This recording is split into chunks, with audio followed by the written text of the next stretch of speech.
Hello and welcome. Today we are in the Grandstand with a Formula 3 driver, Dennis Hauger. How are you doing today, Dennis? All good back home. So yeah, it's nice to be a bit home now. Yeah, well, not just back home, but I understand that somebody has just turned 18 just yesterday when we're speaking. So how was your 18th birthday? I was actually celebrating it in quarantine, so not so much happening, but it's nice to be a bit home because it's not often that I'm home at my birthday, to be honest. So that was nice, but yeah, good to be legal. That's great.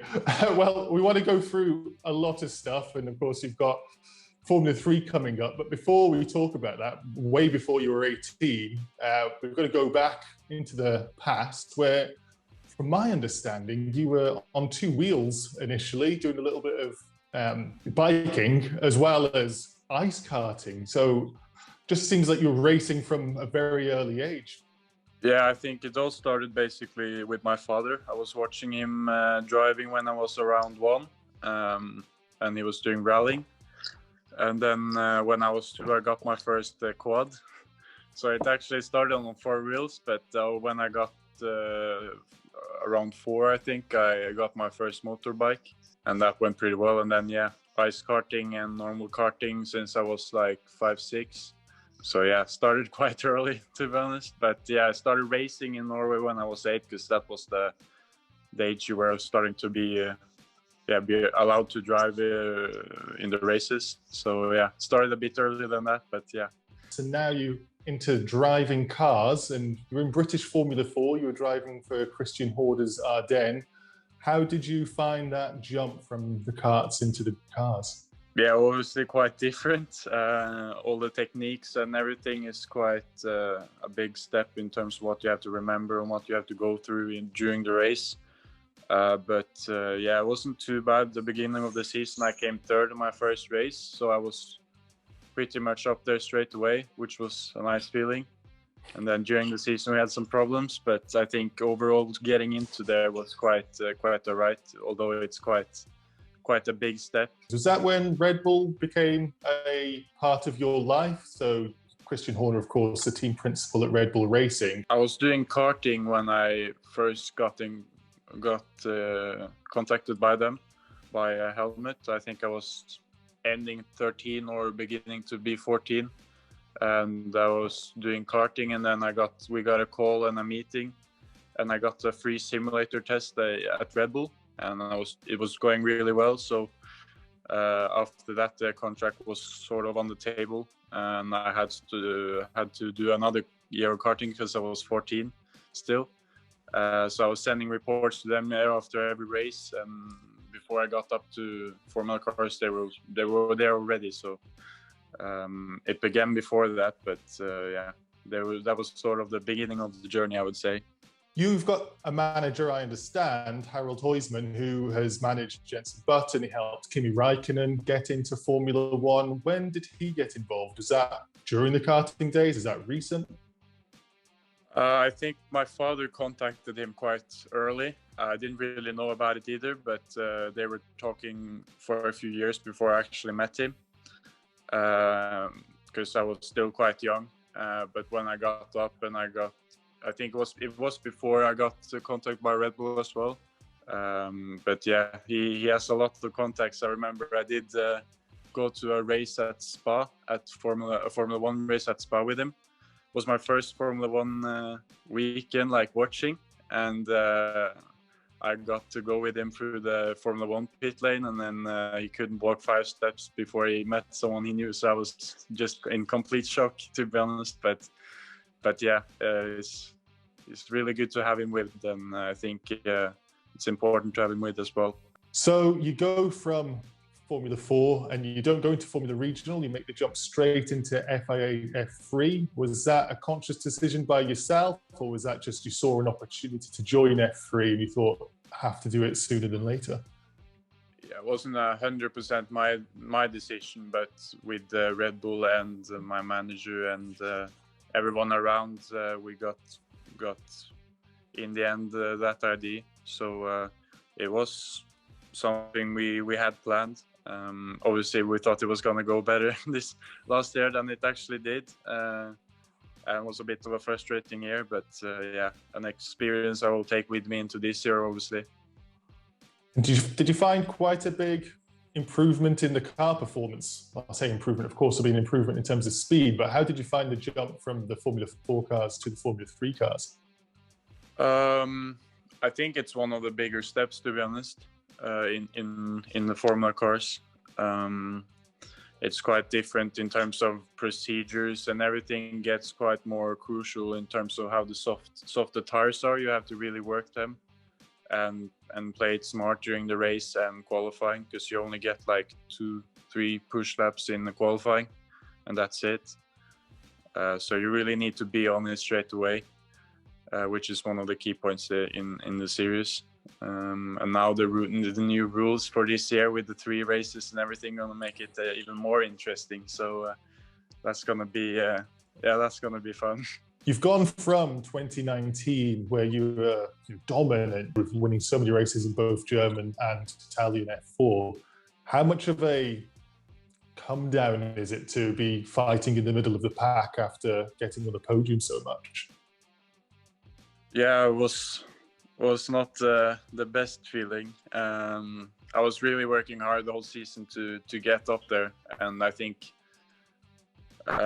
everything didn't come together with me and the car in the end in terms of balance and everything, which is something I find really well in the Prema car now compared to before, because I can really work on how I want it and how I can get the maximum out of me and the car together. So that's something important for me. But yeah, on the wet last year I could be up there, because I think I'm quite good at wet, but yeah, it didn't really go together on the dry, unfortunately. Now, for the layman who is new to feeder formula racing, they believe that the cars are all equal and essentially the same chassis. But you mentioned there that the car with Prema for this year and your car with High-Tech last year, you're just finding the setup a lot easier. What is it that changes between the teams? I can't really say exactly what, but yeah, it's so much about the setup, wings. There's so many wings and other things that you can change on the car. Overall, the chassis is the same, but a lot of things you can change for the balance. So depending on what I like, obviously, to change it, and that was one of the main struggles. Couldn't really get what I wanted last year, but yeah, when I had the test with Prema, I felt quite confident straight away, and should be good this season, and hopefully we can push for that. Yeah, I'm sure you will. You're going to be one of the favourites for the title. Also, on a better note, you did a bit of Formula Regional last year, and you came in back to your team, Van Amersfoort, and you were brilliant. If you started the championship from when you joined, you would have won. How good was it to go back into being at the front end of the pack? I was up there and putting most points in the end of the season overall, which was really nice. Also with the team from 2019, Van Amersfoort, which I already knew quite well. And we were always up there in the end. Also my teammate, we could work together to push each other. So yeah, it was a really nice ending of the season to be up there and winning. Let's go into this year then, 2021. You're joining Prema. Just how crucial is 2021 for your career and your future? Obviously, it's the second year now, so it's going to be an important year to do good. I'm in Prema now as well, which is a good team, and felt quite confident on the test. So yeah, we should be up there straight away. But yeah, it's going to be an important year for me as well during this journey, because it's not a lot of people who take a third year in F3. I think a few of them have, but they're a bit older. You mentioned with your Formula 3 first year that wasn't entirely your decision to join Formula 3 at the time. Is it something that was your decision, or was it Red Bull's decision to go down the Prema route? Because Red Bull and Prema don't generally, Pierre Gasly aside, generally work together that often. No, it was sort of our decision. Also, Van Amersfoort was our decision, so it went well when we took that. But I had been talking with them a bit when I was driving F4 because they were one of the main team competitors. But yeah, they've always looked really good and always really passionate about what they do as well, which is something I find really important, to have that passion. And we had got a test together, and they were impressed by it. So, do you get any sort of expectations set from you for Red Bull for continued support? I listened to a podcast with Daniel Kvyat, and he mentioned at your age and younger, he had Helmut Marko on the phone saying, if you don't win this weekend, we're going to have to talk about your future. Is that sort of pressure that you're getting as well? Yeah, Helmut is quite straightforward. And obviously it's a quite brutal junior team, but that's how it is. It's not like football where you get 4 years in training. You have to be there straight away. But yeah, I remember in 2019, before the season started, I had got a phone call that I had to win, and then it was all okay. And then I won, so then it was okay, obviously. But now this year it didn't go as planned, obviously. So I haven't got that phone call yet, but I'm guessing I have to be sort of up there. There's one thing that I noticed on the back of your helmet, which I think is a great quote, and I'll get it right. So let me just look down. I never lose, I either win or I learn. So for 2021, what is it that you've learned? I think the main thing about that quote is that you sort of learn from your own mistakes, and always taking every experience with you onto the future, and sort of not making the same mistake twice, let's say.